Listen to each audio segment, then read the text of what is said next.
Apa sih perbedaan kapitayan dan kejawen? Keduanya sering dianggap sama, padahal keduanya adalah dua dunia yang sangat berbeda. Kali ini kita akan membedah garis dari turunan spiritual Jawa ini, dari sejarah, teologi, hingga analisis ilmiahnya. Siap-siap, karena ini akan membuka wawasan baru tentang kekayaan budaya Nusantara. Mari kita mulai dari perbedaan paling fundamental. Kapitayan adalah agama kuno, dan kejawen adalah filsafat hidup. Kapitayan adalah agama asli Nusantara, khususnya Jawa, yang diperkirakan telah ada sejak zaman batu, bahkan lebih dari 6.000 tahun sebelum Masehi, jauh sebelum era Hindu-Buddha. Ini adalah agama monoteistik murni. Sebaliknya, kejawen bukanlah agama, melainkan sebuah filsafat atau pandangan hidup yang lahir jauh kemudian. Kejawen adalah hasil perpaduan atau sinkretisme, sebuah pandangan hidup yang seringkali dilapiskan di atas agama formal yang dianut seseorang,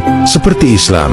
Jadi, kapitayan itu agama, kejawen itu filsafat. Ini poin kuncinya.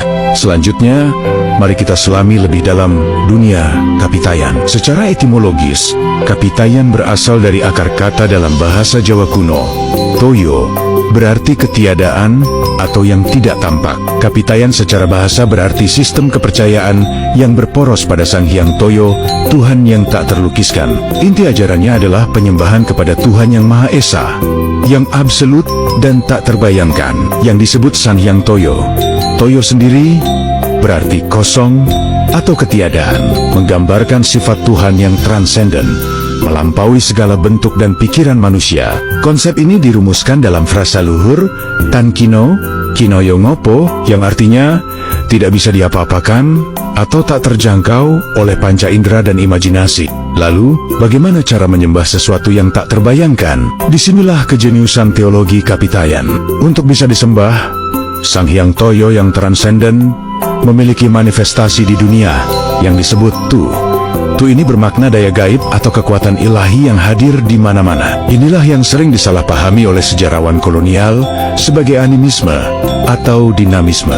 Mereka melihat orang Jawa kuno menghormati watu atau batu, kemudian tunggak atau tonggak, lalu menyimpulkan mereka menyembah benda. Padahal yang dihormati bukanlah batunya, melainkan Tu, yaitu kekuatan Sang Hyang Toyo yang termanifestasi pada benda tersebut. Tempat ibadah kapitayan disebut sanggar, dan ritualnya bersifat anikonik, artinya tanpa patung atau arca. Mereka menggunakan sebuah lubang kosong di dinding sebagai simbol Toyo, atau kekosongan absolut Tuhan.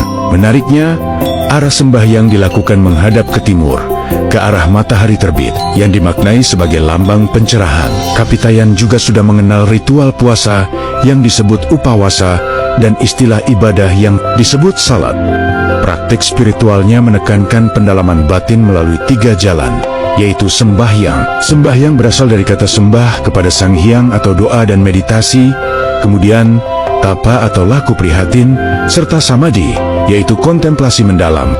Pandangan hidupnya bersifat holistik, berpusat pada prinsip Hamemayu Hayuning Bawono, atau dalam arti menjaga dan merawat keseimbangan dunia.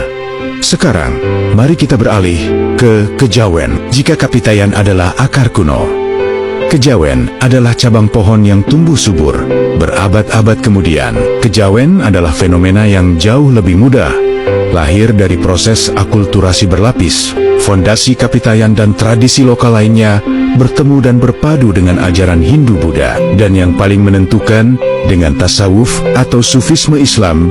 Kemudian, formulasi matang kejawen yang kita kenal sekarang sering dikaitkan dengan era Kesultanan Mataram Islam. Fokus kejawen bergeser dari teologi transenden seperti Toyo ke pencarian mistik yang lebih personal dan imanen. Istilah untuk Tuhan dalam kejawen terasa lebih akrab, seperti Gusti, yang sering dimaknai sebagai bagusing ati atau keindahan di dalam hati. Ada juga istilah pangeran, yang berarti tempat kita menambatkan segala harapan dan perlindungan. Disinilah letak sinkronisasi yang luar biasa. Ajaran filosofis yang sudah ada sejak era kapitayan, seperti Sangkan Paraning Dumadi, atau pencarian makna dari mana asal dan kemana tujuan akhir kehidupan, dan Manunggaling Kawula Gusti, atau penyatuan antara makhluk dan Sang Pencipta, kemudian bertemu dan menemukan resonansi yang kuat dengan ajaran tasawuf Islam yang dibawa para wali songo.